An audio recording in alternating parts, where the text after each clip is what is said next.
explode command နဲ့ breast command ရဲ့ကွာခြားချက်လေးကိုပြောပြပေးမယ်ပေါ့နော်ဒီ command တစ်ခုလုံးကကြတော့ဒီ object တွေကိုခွဲပြတဲ့ command ပဲပေါ့နော်ဥပမာအနေနဲ့ဒီမှာ block လေးနှစ်ခုဖွင့်ထားရှိပေါ့နော်ဒီကောင်လည်း block ပဲဒီဘက်ကကောင်ကလည်း block ပဲ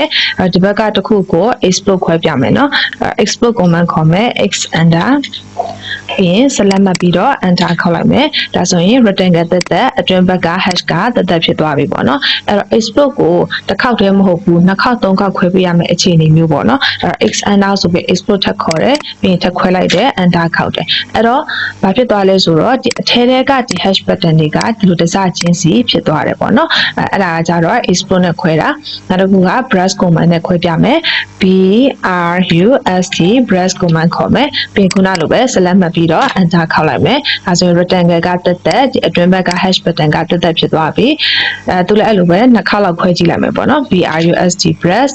ပြီးရင် select မှတ်ပြီးတော့ enter ခေါက်တယ်သူကကြတော့ဘလောက်ပဲခွဲကြည့်အတွင်းဘက်က hash button ကတစားစီကွဲထွက်မသွားဘူးပေါ့နော်သူ့ဘာသူ pattern လိုက်ကြံခဲ့မယ်ပေါ့နော်အဲ့တော့ဒီ